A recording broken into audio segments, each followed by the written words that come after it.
The ranger went out on a routine winter patrol and accidentally found a cabin where no building should exist. What was hidden inside made him turn pale and shocked everyone. Subscribe to the channel and write in the comments which city you're watching this story from. The order came in the way most unwanted assignments always did, quietly, buried in routine paperwork and slipped between other, more ordinary tasks, as if the system itself hoped no one would notice it. The closed winter sector lay along the far northern edge of the park, where the mountains folded into one another like clenched fists, and the sun touched the slopes for barely a few hours each day. Most rangers avoided it whenever possible, and those who had already worked there spoke about it with the kind of careful vagueness reserved for places that refused to be fully understood. Officially, it was simply dangerous terrain. Unofficially, it was a blank spot in the collective memory of the service, a region where too many things had gone wrong to keep a clean narrative. He read the assignment twice, letting the words settle in his mind. Temporary winter coverage. Minimal patrol history due to conditions. Heightened risk of avalanches and communication blackouts. Monitor unusual activity reports. The phrasing was bland, stripped of emotion, but he had learned long ago that such language often hid the most serious problems. He signed the form, returned it to the administrative office, and noticed the small ripple of unease that passed across the clerk's face when she saw which sector he had been given. It was gone in a heartbeat, replaced by a professional smile, but the moment stayed with him. The drive north took half a day, the road narrowing from highway to snow-packed trail until the park swallowed him entirely. Pines bent under the weight of fresh snowfall, their branches forming a tunnel of white, and the world beyond his windshield seemed to lose all color except shades of gray and blue. His breath fogged the cab despite the heater, and the cold pressed inward as if the mountains themselves were testing how much resolve he carried with him. By the time he reached the winter substation, the light was already fading, turning the valley into a bowl of shadow. The substation was little more than a reinforced cabin anchored into rock, built to survive blizzards that could bury vehicles in hours. Inside, he found a stack of archived incident reports waiting for him. The files were thick, heavy with years of history, but as he flipped through them, patterns began to emerge.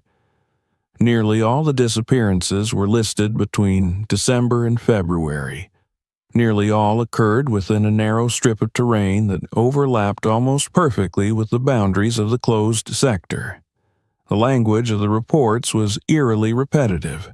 Lost visibility, rapid temperature drop, search efforts suspended due to safety, body not recovered. It was not the tragedies themselves that unsettled him. Working in a national park meant accepting that nature did not negotiate, that people sometimes made fatal mistakes. What unsettled him was the sameness of it all. Different names, different ages, different supposed reasons for entering the park, yet the conclusions were always the same, as if written by a single unseen hand. In more than one file he found references to tourists who had never officially registered at any gate, people who had appeared in the closed sector without ever passing through a monitored entrance. No explanation followed those entries. They simply existed, and then they vanished. He began keeping his own journal that night. It was not part of protocol, but he had learned the value of recording the things that slipped between official lines. The weather, the exact coordinates of each patrol, the way the radio signal faltered in certain ravines but remained strong elsewhere. The uneasy quiet he felt in the closed sector, as though the land were holding its breath. He wrote until his hand cramped, then forced himself to sleep in the narrow bunk, the walls creaking softly as the wind tested the station's defenses. The following days blurred into a rhythm of preparation. He checked his climbing harness for stress fractures, replaced worn carabiners, tested the batteries on his GPS beacon, and packed medical supplies that far exceeded what a normal patrol required. He noted, almost absent-mindedly, that the inventory at the equipment shed did not quite match the records. Several lengths of high-grade rope were missing, yet the ledger showed no discrepancies. It was the sort of thing that could be explained away as clerical error, but the close sector had already taught him to distrust easy answers. When he finally stepped beyond the marked boundary, leaving the last official trail behind him, he felt a shift that had nothing to do with altitude or temperature. The forest grew denser, the paths narrower, and the landmarks less distinct. Snow swallowed tracks within minutes, erasing evidence as efficiently as a rising tide. He moved methodically, planting markers where the terrain allowed, checking his position against the map every few minutes. The closed sector did not forgive carelessness. His radio crackled sporadically, never fully dropping but never stable either, as if the mountains were sifting his words before letting them pass. Each time he tried to report his status, the signal degraded into static, forcing him to repeat himself.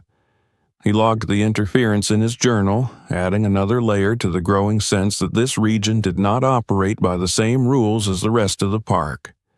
By the third day, a storm rolled in with the speed of something long anticipated. The sky darkened at noon, the clouds folding low over the peaks, and snow began to fall in thick, blinding sheets. He was halfway through a patrol loop when the emergency beacon from a parked vehicle tripped the station alarm. A family sedan, found near a service road that should have been locked for the winter, its doors hanging open to the storm. The coordinates placed it disturbingly close to the heart of the closed sector. He altered his route immediately, following the faint impressions left by tires before the snow erased them. The car sat abandoned at a crooked angle, its windows frosted from the inside. There were no footprints leading back toward the road, only a set of tracks moving deeper into the forest. Whoever had left the vehicle had not turned around. As he stood there, snow collecting on his shoulders, he felt the weight of the archived reports settle into something more solid than unease. The closed sector was not merely dangerous, it was unfinished, a place where stories had been cut short and never allowed to reach their conclusions. He checked his equipment, marked the car's location, and followed the trail of footprints into the white, unaware that this first set of tracks would soon lead him beyond the boundaries of routine patrol and into a network of secrets buried deeper than any avalanche could reach. The footprints leading away from the abandoned sedan were already fading when he began to follow them, each step dissolving under the steady fall of snow as if the mountain were impatient to erase the presence of whoever had passed this way. He adjusted the straps of his pack, felt the reassuring pressure of the harness against his chest, and moved forward with the caution that had been drilled into him through years of winter service. The storm muffled the world so thoroughly that even his own breathing sounded foreign in his ears, a rhythmic rasp echoing inside layers of fabric and cold air. The trail did not wander like that of lost tourists. It cut through the forest with an unsettling certainty, weaving between boulders and over frozen streams along a route that avoided the worst drifts. Every few hundred yards he stopped to kneel, brushing away the fresh powder to expose the compressed snow beneath, measuring the depth and shape of the impressions. There were at least 4 distinct sets of boots, all moving at a consistent pace, their stride lengths too even to suggest panic. Mixed among them was another pattern, deeper, heavier, marked by a tread he recognized from high-grade tactical footwear rather than recreational hiking boots. The realization tightened something in his chest. People who entered the park illegally often came ill-equipped, desperate, or careless. These tracks told a different story. The storm intensified as he descended into a narrow valley, the walls of rock rising steeply on either side until the sky was reduced to a pale ribbon overhead. His radio crackled as he attempted to report his progress, then fell silent, the signal swallowed by the ravine. He marked the coordinates in his journal, noting the exact point where communication ceased, and continued on foot, guided by the dim outline of the tracks ahead. It was in this valley that he found the first camp. What remained of it lay scattered across a shallow depression, half buried beneath fresh snowfall. 2 tents stood with their fabric slashed open, the cuts too clean to be the work of wind or animals. He crouched beside one, lifting a torn flap to peer inside. Sleeping bags were strewn across the ground, their insulation pulled free, but the pockets had been emptied with deliberate care. There was no food, no money, no phones. Someone had stripped the camp of everything of value, leaving behind only what could not be easily carried. He moved slowly through the site, documenting each detail. A bent tent pole with a smear of dark red along its length. A backpack with its straps cut cleanly, as if removed in haste.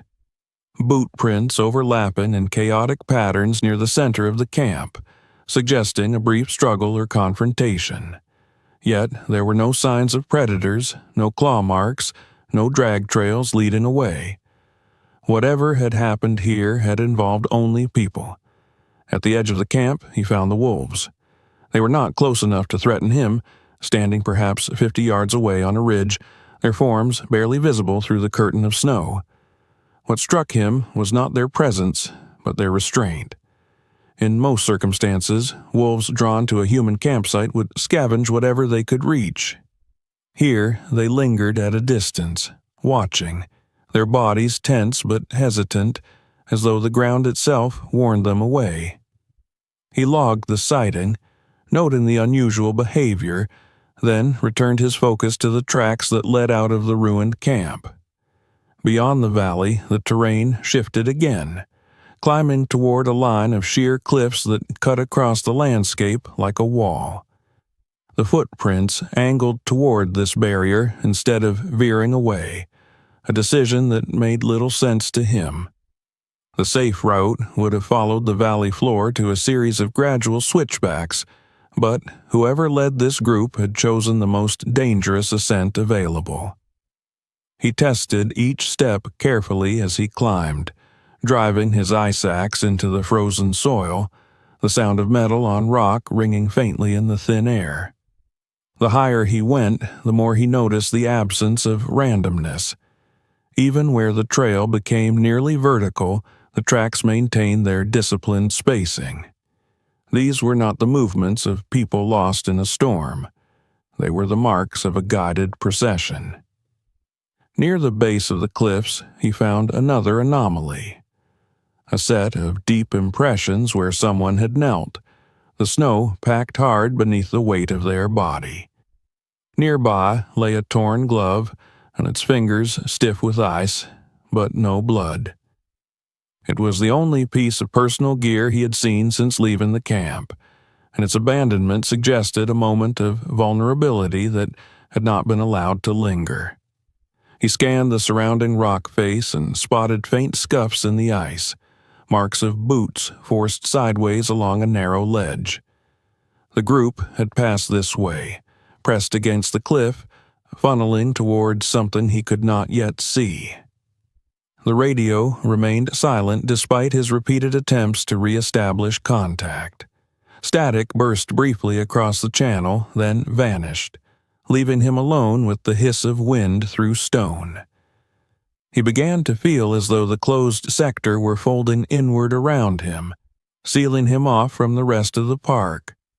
He pressed on, driven by a growing certainty that turning back now would only deepen the mystery. The trail ended abruptly at the edge of an abyss. The valley dropped away beneath him, a white void that swallowed sound and depth alike. He approached the brink cautiously, peering down into the swirling snow, expecting to see the final chaotic scatter of footprints where the group had lost their footing. Instead, he found nothing of the sort. The tracks did not break or splay. They converged neatly at the cliff's edge and then vanished, as if the people who made them had simply stepped into the air. He knelt there for a long time, the storm coating his parka in a crust of ice, struggling to reconcile what he saw with any plausible explanation. He had investigated fatal falls before. There were always signs, a skid, a frantic scramble, something to indicate the moment when gravity claimed its due. Here there was only order, a quiet termination of movement that defied the chaos of the environment. It was then that he noticed the ladder. At first it was only a hint of geometry against the rock, a line too straight to belong to nature. He wiped snow from his goggles and leaned closer, his heart thudding in his ears. A narrow wooden structure clung to the cliff face, its rungs descending into the wide abyss below, partially concealed by the storm. Someone had built a bridge where none should exist. He tested the nearest rung with his gloved hand. The wood was solid, cold but not rotten, secured with bolts that disappeared into the stone. This was not a relic left by some forgotten mountaineer. It was a maintained route, a passage meant to be used even in winter. The realization sent a ripple of unease through him that had nothing to do with the cold. As he began his descent, one careful step at a time, he could not shake the feeling that he was crossing an invisible boundary, leaving behind the last fragments of the official world he knew. The closed sector was no longer just a place where people went missing. It was a corridor, a conduit leading somewhere hidden from the maps and the minds of those tasked with protecting the park. And he was moving straight into its heart. The ladder swayed slightly beneath his weight as he descended, each rung biting into his gloves through the numbness of cold. The abyss yawned at his back, invisible yet omnipresent, a depth he felt rather than saw. Snow poured past him in slanted sheets, carried by gusts that howled against the cliff face, but the structure itself held firm, anchored into the rock with a precision that spoke of planning and repetition. Whoever had built this had not done so in a hurry, nor had they done it only once. At the bottom of the ladder, the cliff receded into a narrow ledge no wider than a man's shoulders. He edged sideways, pressing his back to the stone, following the line of scuffed rock he had seen from above. His boots found purchase where others had passed before him, their marks hidden now beneath fresh snow, but etched into his mind by the logic of the route. After several tense minutes, the ledge curved inward, sheltering him from the wind, and he caught his first glimpse of the cabin. It sat impossibly on the cliffside, and its wooden walls bolted directly into the mountain as if it had grown there.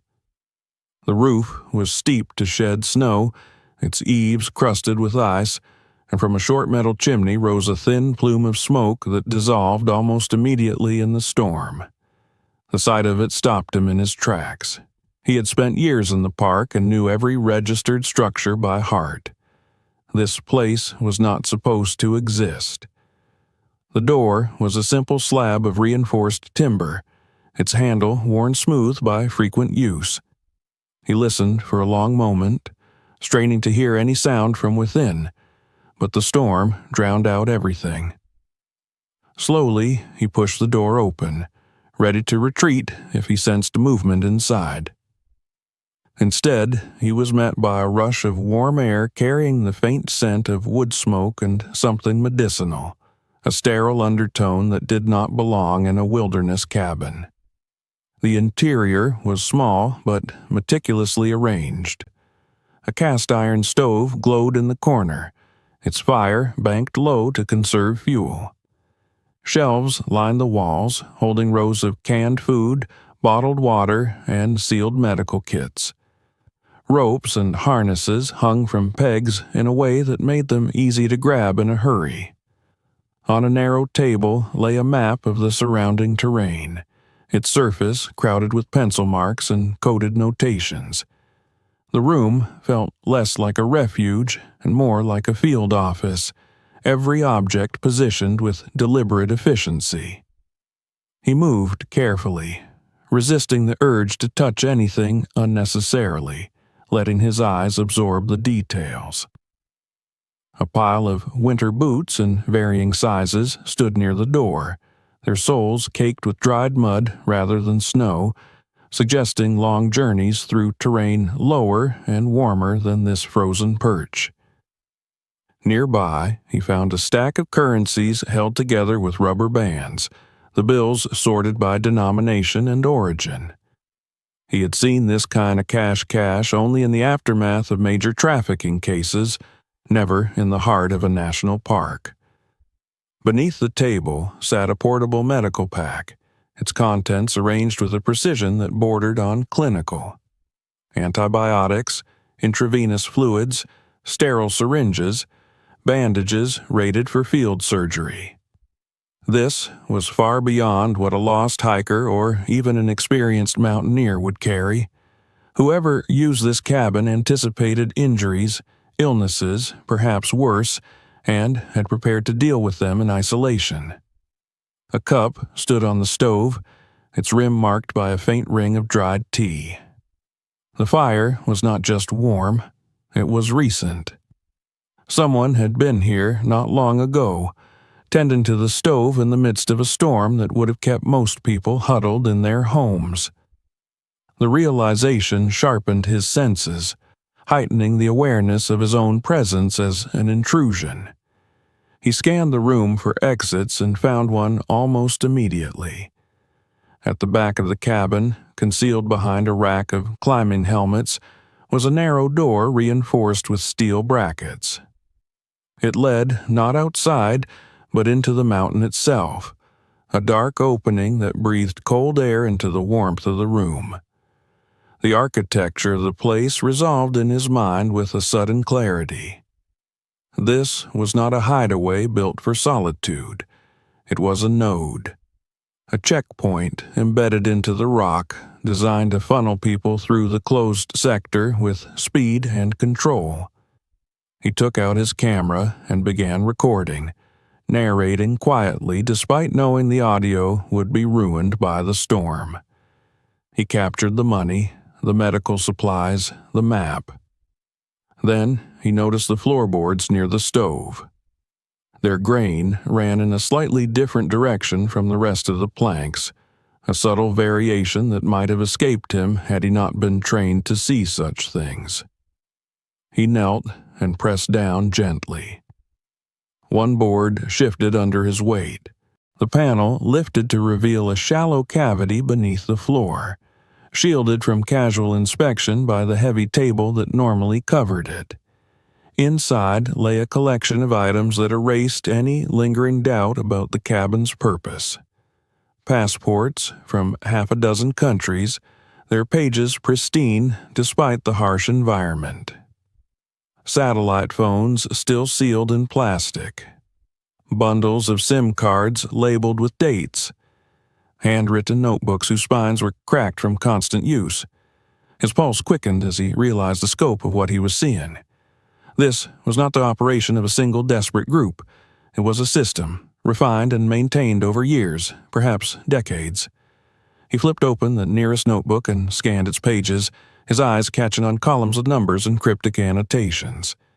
There were dates that matched the disappearances in the park archives, quantities that aligned too closely with the number of missing persons to be coincidence.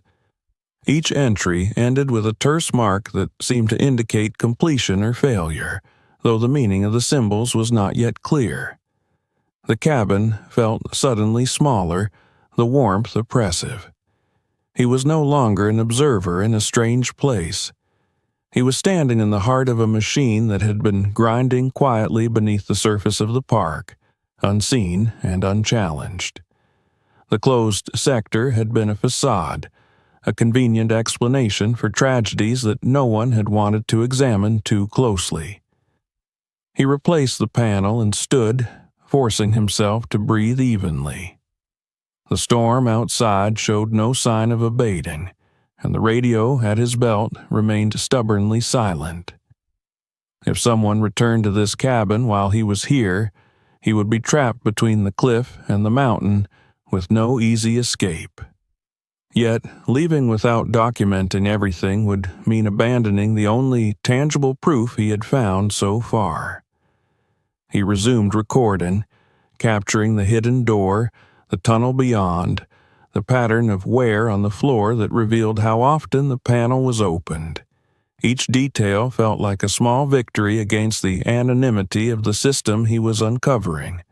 By the time he finished, the chill had begun to creep back into his bones, a reminder that the mountain still held all the power in this place. As he prepared to leave, he paused in the doorway, looking back at the cabin glowing softly against the encroaching darkness.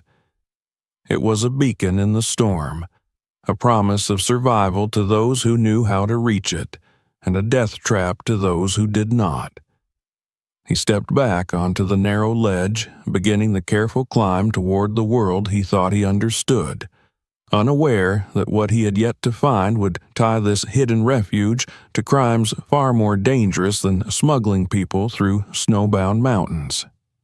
The climb back up the ladder felt longer than the descent had, not because the storm had worsened, but because the cabin now lived in his mind like a secret that refused to stay silent.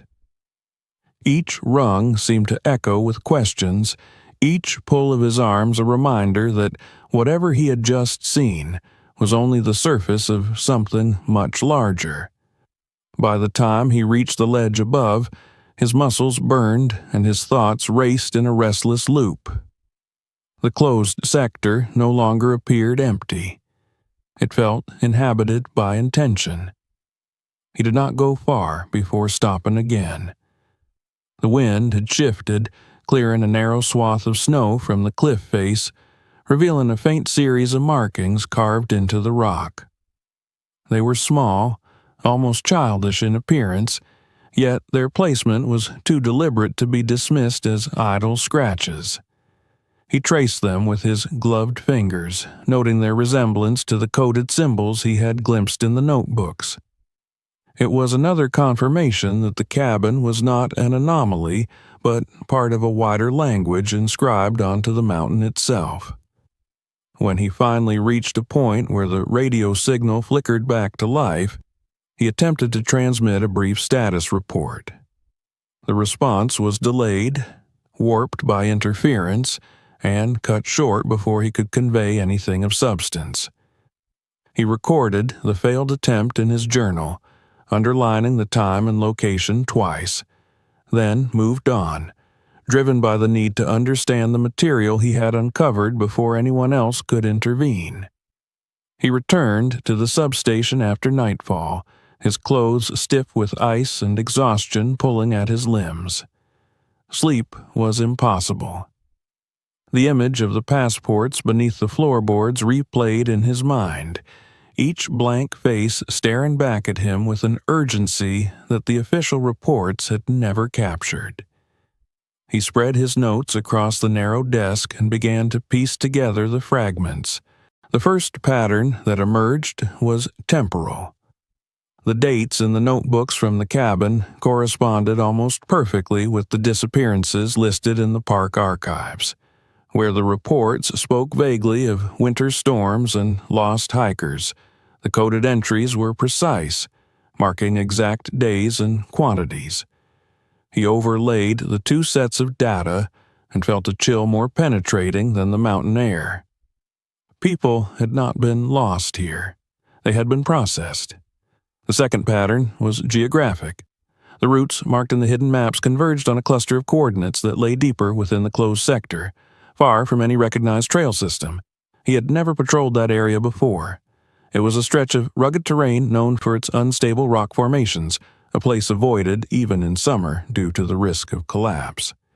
If there was another facility out there, it would be invisible to all but those who knew exactly where to look. He closed his eyes for a moment, steadying himself, then began preparing for another journey. He selected a different pack this time, one designed for longer, more dangerous excursions, and filled it with gear he had rarely needed before. As he worked, he noticed again the discrepancies in the inventory. More rope missing. A set of heavy-duty anchors unaccounted for. The ledger entries were neat, methodical, a paper trail that had been smoothed over to the point of invisibility. Someone had anticipated scrutiny long before he ever arrived. The storm had cleared by morning, leaving the world encased in brittle silence. He set out at dawn, following the coordinates from the cabin map, moving through forests that grew increasingly distorted as he advanced. Trees leaned at odd angles, their roots exposed where the soil had been undermined by unseen forces. Snow covered everything, but beneath it he sensed a tension in the land, as though it were waiting to give way. He found the second structure near the base of a sheer rock wall, its exterior disguised beneath a layer of weathered planks and rusted signage bearing the faded emblem of the Forest Service. From a distance, it looked like nothing more than a relic from a bygone era, a forgotten outpost left to rot. Up close, however, the illusion dissolved. The boards were too new, the bolts too clean. The door was reinforced with steel, its lock complex and modern. He forced the door open with the aid of a pry bar, the sound of splintering wood muffled by the surrounding snow. Inside, he was met by a smell he recognized immediately from training exercises conducted far from any wilderness, the sharp chemical tang of industrial compounds. The interior was cavernous compared to the cliffside cabin, its ceiling supported by heavy beams sunk deep into the mountain. Portable floodlights hung from hooks, illuminating a chaotic array of equipment that had no place in a protected national park. Drilling rigs stood in silent rows, their bits stained with mineral residue. Crates of reagents were stacked along one wall, each marked with hazard symbols. On a central workbench lay trays of rock samples, their surfaces glittering faintly where the light caught flecks of something valuable. He knelt beside them, examining the grain and coloration, and recognized the signature of rare earth minerals used in high-end electronics and specialized alloys. The quantity of samples suggested more than a minor operation. This was extraction on a scale that would devastate the surrounding ecosystem if left unchecked. A battered ledger sat open on the bench. Its pages were dense with figures, tracking volumes removed, projected yields, and the efficiency of each work cycle. Interspersed among the data were references to personnel, most identified only by code. Occasionally, however, a different term appeared, written in a cramped hand, always followed by a number and a date. Group. The word recurred with unsettling regularity. He flipped through the ledger, his heart sinking as the meaning became clear. These groups were not geological teams or contracted specialists. They were the same clusters of people recorded in the notebooks from the cabin, the individuals funneled through the closed sector under the guise of illegal crossings. Here, they had been put to work in conditions so hazardous that the very mountain was beginning to collapse around them. He moved deeper into the structure, drawn by a faint odor that overpowered even the chemicals. It was the unmistakable scent of decay, masked poorly by disinfectant. Following it, he emerged through a narrow passage into an alcove where the rock wall had partially given way. The snow here was different, not the pristine white he had come to associate with the park, but a dirty, compacted mass layered over debris. He knelt and brushed it aside, his hands shaking despite the thick gloves. The edge of a boot appeared, its leather cracked and discolored. Nearby, he uncovered the strap of a backpack, the fabric torn and stiff with ice. He did not need to dig further to understand what lay beneath. The oblong shapes in the snow told the rest of the story, silent witnesses to the cost of the operation hidden within these mountains. He rose slowly, the weight of the discovery pressing down on him with a force no avalanche could match. This was no longer about smugglers slipping across a border or a handful of rogue prospectors exploiting a loophole. It was a system that consumed human lives as casually as it did mineral deposits, leaving behind nothing but empty reports and a landscape scarred beyond recognition. As he stood in the shadow of the concealed facility, he became aware of another presence, not seen, but sensed in the way the forest seemed suddenly alert. Fresh footprints crossed the snow near the entrance, partially obscured but unmistakable in their direction. Someone had been here recently, perhaps even while he was inside the cabin on the cliff. The closed sector, it seemed, was no longer content to keep its secrets buried. It was beginning to close in around him, drawing him deeper into a web of crimes that reached far beyond anything he had imagined when he first accepted the assignment. The footprints he had noticed near the concealed facility refused to leave his thoughts. They were not part of the chaos left by collapsing rock or panicked workers fleeing a cave-in. They were too deliberate, pressed into the snow with the measured stride of people who knew the terrain. He circled the structure once more, forcing himself to memorize every bend of the slope, every cluster of trees that could offer cover, because instinct told him that he was no longer merely uncovering the past. He was being observed in the present. By the time he reached a safer distance, his breath had settled into a controlled rhythm, but his pulse still throbbed at his temples. He opened his journal with fingers that felt clumsy despite years of winter patrols and began to write everything he had seen inside the hidden extraction site. The words came out harsher than usual, stripped of the neutrality that had characterized his earlier entries. This place did not invite restraint. It demanded testimony. That evening, he spread the photographs from the cabin's hidden cache and the images from the drilling site across his desk at the substation. Faces stared back at him from passport photos, some of them faintly smiling, others caught in the awkward expression of bureaucratic formality. He matched the dates on the documents with the coded entries in the notebooks, then with the park's official missing persons files. The pattern was no longer subtle. The same clusters of people were being routed through the closed sector under false identities, their supposed tourist activities recorded in the park logs only after they had already vanished. He lingered over a few names that recurred in different forms. One man appeared in 3 separate passports, each time under a different nationality, his hair length altered, his expression slightly modified, yet unmistakably the same person. Another photograph showed a young woman whose eyes reminded him of someone he had once helped off a trail during a summer storm. The resemblance was enough to unsettle him, blurring the line between the abstract idea of victims and the tangible reality of individual lives. The notebooks from the cabin were merciless in their simplicity. Next to each date was a number. Sometimes the number was followed by a short mark, sometimes by a second notation written in a tighter hand. He deciphered their meaning gradually, cross-referencing with the ledgers from the drilling site. When the mark appeared alone, the group had reached the extraction point.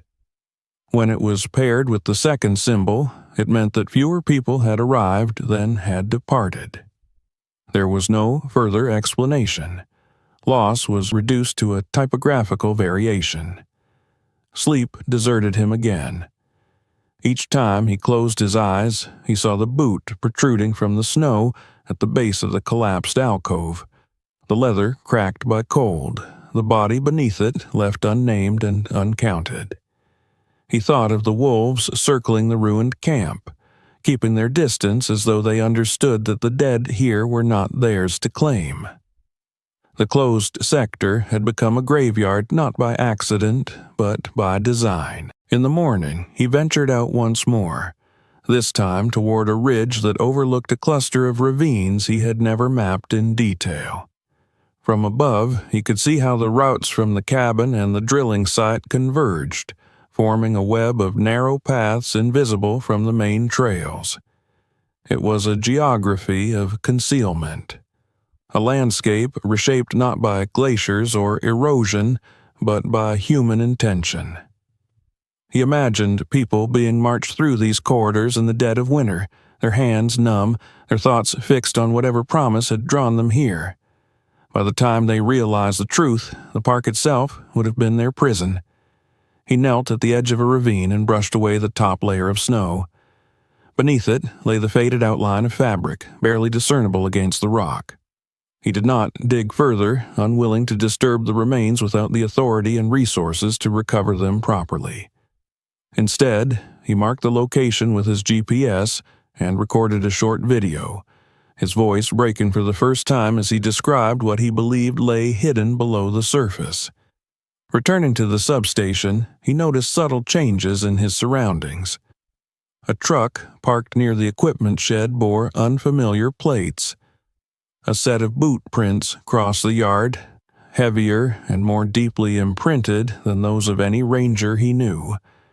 Inside, the radio log showed a series of routine check-ins from his supervisor that were conspicuously absent of any questions about his patrols. It was as though he were being given just enough attention to ensure his compliance, but not enough to invite scrutiny. He began to understand the durability of the system he was uncovering. It thrived on assumptions. Rangers assumed disappearances were inevitable. Supervisors assumed their subordinates were following protocol. The public assumed that the park was as safe as any wilderness could be. Within that mesh of mutual trust, a criminal enterprise had flourished, feeding on desperation and the remoteness of the mountains. That night, he compiled his evidence into a single encrypted file, compressing the photographs, coordinates, and transcribed ledger entries into a package small enough to transmit if he ever found a stable connection. He hesitated only once, his finger hovering over the save command, aware that from this point forward, ignorance would no longer be an option. He saved the file and felt the last vestiges of detachment slip away. Before dawn, he ventured back into the forest, drawn not by a specific lead but by the need to walk the ground that had borne so many unseen tragedies. As he moved through the closed sector, he no longer saw only snow and stone. He saw the outlines of stories that had never been told, footsteps that had ended abruptly, lives reduced to numbers in a ledger hidden beneath a cabin floor. The park, which he had always regarded as a sanctuary, now seemed complicit through its silence. Near the end of his patrol, he noticed something that confirmed his growing unease.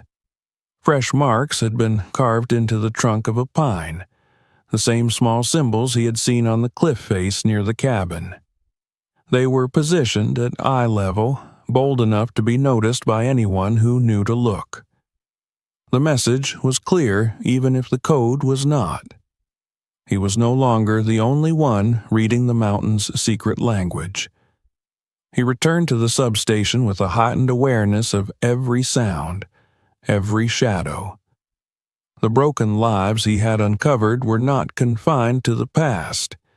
They were the foundation upon which the present was being built, and, unless he acted, the closed sector would continue to consume people as efficiently as it consumed snow. The next step, he knew, would require him to move beyond the boundaries of the park's quiet complicity and confront the system that had allowed such suffering to remain hidden for so long. The symbols carved into the pine trunk were small, almost delicate, yet they carried more weight than any official memo he had ever received. He stood there for a long moment, the forest silent around him, trying to convince himself that it was coincidence, that someone else had passed through for reasons unrelated to his own discoveries. But the timing was too perfect, the placement too deliberate. Whoever had made those marks had wanted them to be seen, and, more importantly, had known exactly where he would be walking. From that morning onward, he no longer felt alone in the closed sector. Every broken branch, every distant crack of ice echoed with the possibility of unseen eyes. He changed his patrol patterns, doubling back on his own tracks, taking routes that no one would choose unless they were trying to disappear into the terrain. It was a tactic he had learned from search and rescue operations when the objective was to avoid being followed by curious crowds, or, in rarer cases, by people who did not want to be found. Now he was using it against something far more dangerous than hikers. At the substation, he began to notice other signs that the environment around him was shifting. The logbooks were being updated with unusual frequency, entries filled in with a precision that had been absent before his arrival. His supervisor called more often, the conversations polite but hollow, filled with questions that never quite touched the heart of his work. He answered carefully, offering nothing beyond what could be gleaned from routine patrols, while privately cataloging every discrepancy in tone or timing. It felt as though a net were tightening around him, each thread subtle enough to be dismissed on its own, yet together forming a pattern he could not ignore. He knew that if he tried to escalate the matter through normal channels, the information would be filtered, diluted, perhaps even buried. The same machinery that had allowed the trafficking routes and illegal extraction to operate undisturbed would be mobilized to protect itself. The Park Service was not a villain in the conventional sense, but it was a system built on trust, continuity, and a reluctance to expose its own fractures. Within such a system, truth could be an inconvenience rather than a priority. The encrypted file on his computer became his lifeline. Each night he added to it, compiling photographs, coordinates, transcripts of ledger entries, and his own observations into a narrative that no internal report could capture. He stored redundant copies on flash drives small enough to conceal inside the lining of his jacket, in the hollowed handle of a broken ice axe, even taped beneath the underside of his desk. If something happened to him, he wanted there to be no single point of failure. His first attempt to reach beyond the park's hierarchy came during a brief window of stable signal late one afternoon. He drove to a ridge he had mapped earlier, where the mountains opened just enough to let the radio breathe. The call was routed through a secure channel he had been given years before for unrelated emergency coordination, a number he had never expected to use again.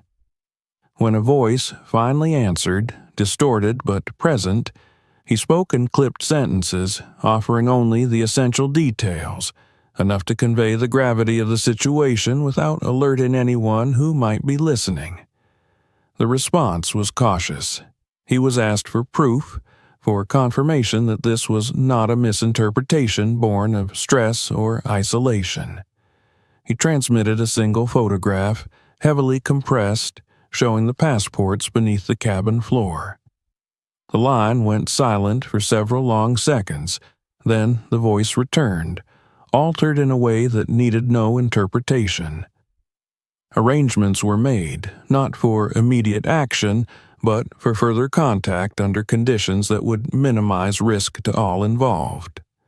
The following days unfolded with an intensity that left little room for doubt.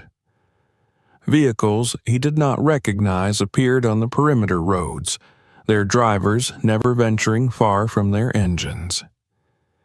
The equipment shed was inventoried twice within a single week, the records examined by officials he had never met.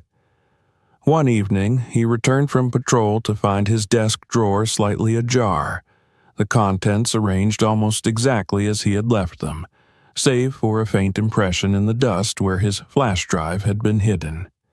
The drive was still there, but the message was unmistakable. He had been checked. Fear, when it finally arrived, did so not as panic but as a sharpening of perception.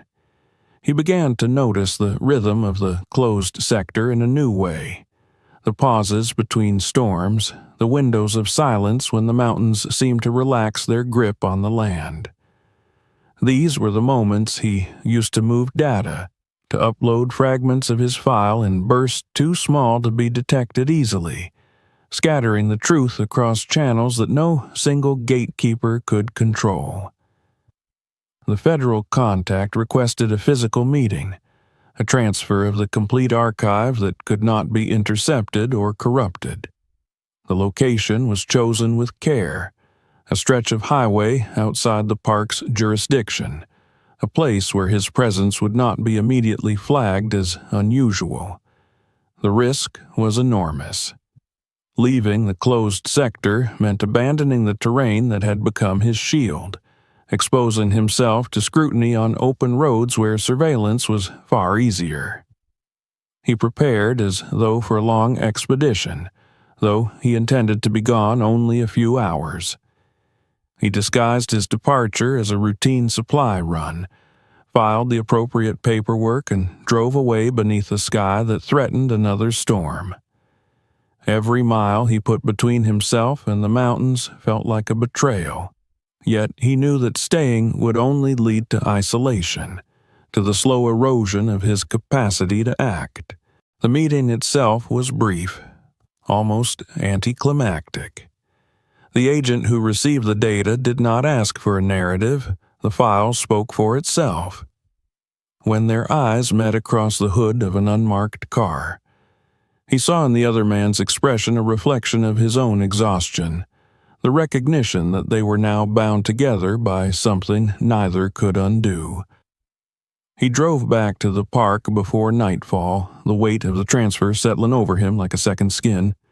Within days, the pressure intensified. His patrol schedule was altered without explanation, rerouted away from the areas he had mapped most thoroughly. Requests for equipment were delayed, then denied. Rumors filtered down from headquarters about procedural violations, about concerns regarding his judgment in the closed sector. It was the beginning of a familiar process, one he had seen used against colleagues who had pushed too hard against bureaucratic inertia. The difference this time was that he was prepared. He stopped using the substation's network entirely, relying instead on prearranged check-in times with his federal contact, brief windows when he could confirm that the investigation was progressing and that his evidence remained intact.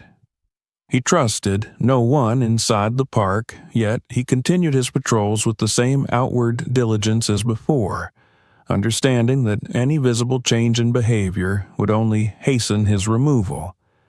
The closed sector, which had once felt like a boundary, now seemed like a battleground. He walked its frozen corridors with the knowledge that the system he was challenging was vast, interconnected, and deeply invested in its own preservation. Yet he also sensed that it was not invincible. It had thrived on invisibility, on the assumption that no one would look closely enough to see the seams. He had looked. And now, whether he wished it or not, the truth was in motion, moving through channels far beyond the reach of the mountains that had hidden it for so long. The mountains did not change their face when the investigation moved beyond the park's borders, yet everything within him knew that the ground beneath his feet had shifted. The closed sector, once merely a remote stretch of winter wilderness, had become a contested space in which every routine action was charged with consequence. He felt it in the altered cadence of radio calls, in the way supply requests were routed through unfamiliar desks, in the sudden presence of new supervisors whose eyes lingered a little too long on his reports. He adapted the way a field operative adapts when the perimeter closes in. His patrols no longer began or ended in predictable loops. He would leave the substation under the pretense of checking avalanche markers and then vanish into secondary trails that no schedule accounted for. Sometimes he doubled back. Sometimes he circled wide enough to cross his own tracks, learning to read the snow not only for what it revealed, but for what it concealed. Each day he memorized fresh escape routes, mental corridors through the forest that could carry him away if pursuit ever ceased to be subtle. At night, he reorganized his evidence again and again, not because it needed further structure, but because repetition steadied his nerves. The file now existed in fragments across multiple storage devices, some hidden in the cabin on the cliff, some buried near the second structure, some carried on his person in places he doubted even a thorough search would uncover. He rehearsed the logic of it all, ensuring that if he were taken, the narrative would still coalesce elsewhere. He did not indulge in fantasies of heroism. He prepared for erasure. The first overt pressure came in the form of an internal review. He was summoned to a meeting that had not existed on the schedule the night before, his name penciled into a margin as though it had been an afterthought. The room was warmer than the substation, its walls adorned with photographs of summer trails and smiling families, a pastoral mask that clashed violently with the tension in the air. The questions were polite, procedural, each framed as a matter of concern for his well-being. Was he sleeping enough? Had the isolation affected his judgment? Did he feel supported in the closed sector?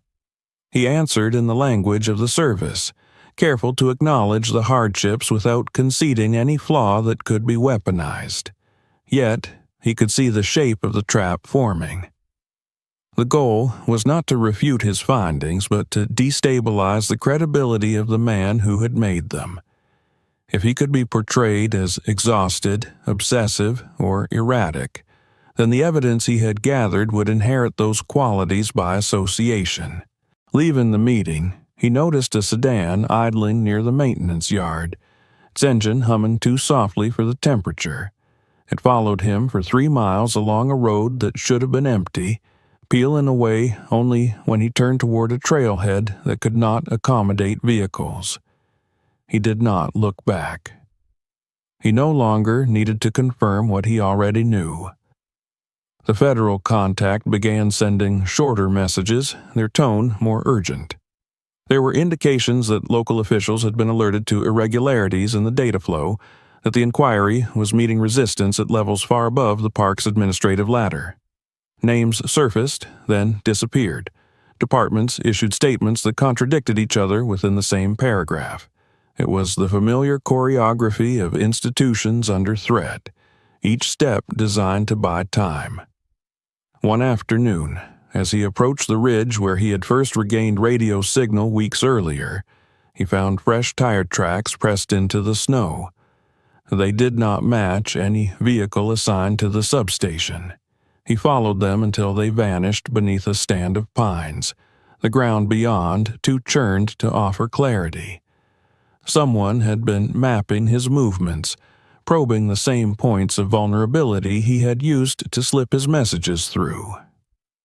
That night, he made the decision he had been postponing since the first carved symbol appeared on the pine trunk. He would no longer rely solely on avoidance. The evidence he had collected had to be moved out of the closed sector in a form that could not be intercepted digitally. It meant another journey beyond the park, another exposure to roads where cameras did not sleep and license plates were logged without human memory to blur the details. He planned the route in silence, tracing it again and again in his mind until it felt like a second anatomy. The departure was executed under the cover of a supply run, paperwork filed with such precision that it bordered on parody. Yet, as he drove past the familiar boundary markers, he sensed a tightening behind him as though the park itself were reluctant to let him go. 2 vehicles joined the road within minutes, keeping their distance just wide enough to deny intent. He did not accelerate. He let them follow, leading them toward a cluster of logging trails that branched unpredictably into the forest. At the last moment, he veered off onto a spur too narrow for their sedans to navigate, disappearing among the trees while the main road curved away into open country. He parked miles from the highway and continued on foot, carrying the most critical of the data in a sealed pouch against his chest. The rendezvous point lay beyond a frozen river, its surface fractured by pressure ridges that sang beneath his boots. On the far bank, he waited, counting his breaths, the silence thick enough to hear his own heartbeat. The agent arrived without ceremony, emerging from the tree line like a shadow given form. There were no greetings, no assurances. The exchange was brief, almost ritualistic, a transfer of weight rather than information. When it was done, the other man vanished as quietly as he had come, leaving behind nothing but a set of footprints that the wind erased within minutes. The return journey was harder. The park greeted him with a storm that had not been in any forecast, snow driven sideways by a wind that seemed to resent his passage. By the time he reached the substation, he was exhausted beyond anything he had felt in years, yet he forced himself to log his arrival, to maintain the facade of routine that was now his only armor. Within 48 hours, the response became unmistakable. He was formally removed from winter patrols in the closed sector, reassigned to perimeter duties pending further evaluation. The order was framed as a precaution, a measure to ensure his safety, but he recognized it for what it was. He was being edged away from the terrain that had allowed him to see too much. He packed his gear that night with deliberate slowness, taking care not to reveal which items mattered most. The closed sector had shaped him, honed his instincts, taught him to read the mountains as both ally and adversary. Now it was being taken from him, and he understood that this was the final act in a long attempt to make the problem go away by removing the witness. As he closed the door to the substation for the last time, he did not look back. The hunt had tightened, yes, but it had also exposed itself. Somewhere beyond the snowbound ridges, the fragments of truth he had carried were converging, assembling into a form that no single authority could easily dismantle. Whatever came next would not unfold in silence, and the closed sector, for all its secrets, would no longer be able to pretend that it was merely another dangerous corner of a beautiful park. The reassignment arrived with the finality of a sealed door. Perimeter duty meant safe roads, predictable routes, a world away from the ravines and hidden ledges that had become his uneasy home. On paper, it was a protective measure, a benevolent decision made in the interest of his health. In practice, it was exile. Yet, exile could not erase what had already been set in motion. The closed sector might have been taken from him, but the evidence he had carried beyond its borders was now moving through channels that no winter storm could silence.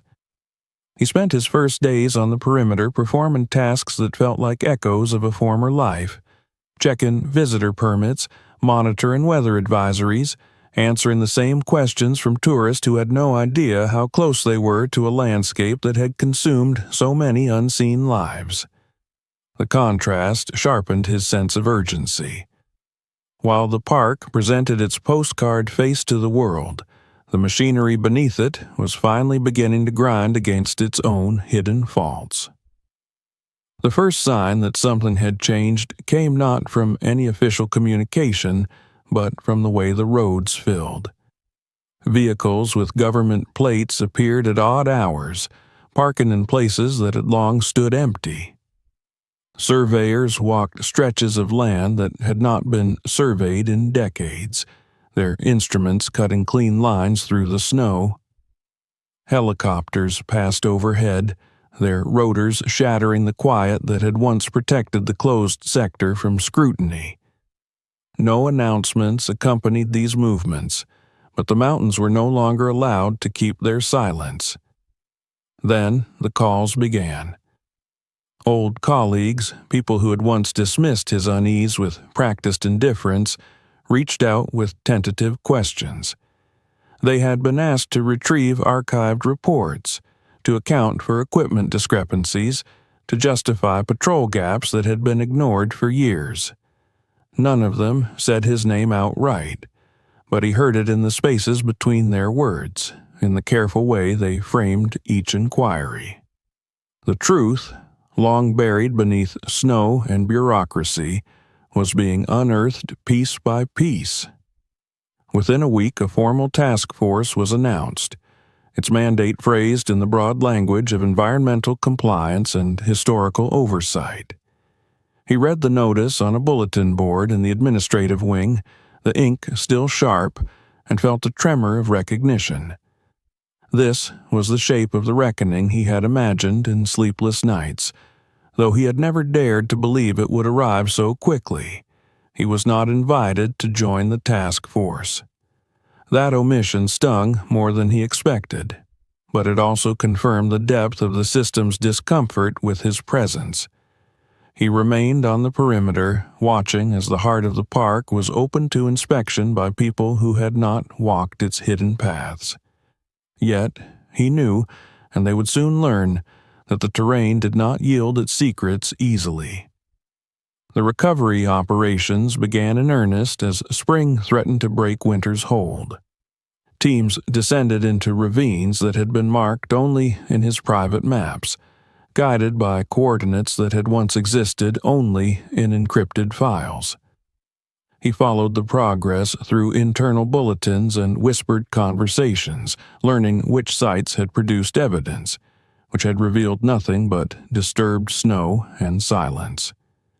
When the first remains were discovered, the news spread quietly, then with accelerating force. The closed sector was no longer a myth. It was a crime scene. He was present when the first convoy of recovery vehicles rolled past the perimeter checkpoint, their cargo hidden beneath tarps, but their purpose unmistakable. The drivers avoided his eyes, yet one of them paused long enough to offer a nod of acknowledgement that required no explanation. It was the closest he came to public recognition, and he accepted it as such. As more sites were excavated, the narrative began to fracture. Officials who had once spoken with certainty about lost hikers now stumbled through press briefings, their statements hedged with qualifiers. Questions arose about how illegal extraction could have occurred for so long within protected land, about how so many people could vanish without triggering immediate alarm. The answers were slow, contested, layered beneath years of institutional inertia. Yet the snow had begun to release its secrets, and it would not be persuaded to take them back. The arrests came without ceremony. A contractor, whose name had appeared in the drilling ledgers, was detained on his way out of the park. A regional administrator resigned amid allegations of misconduct that traced back further than anyone cared to admit.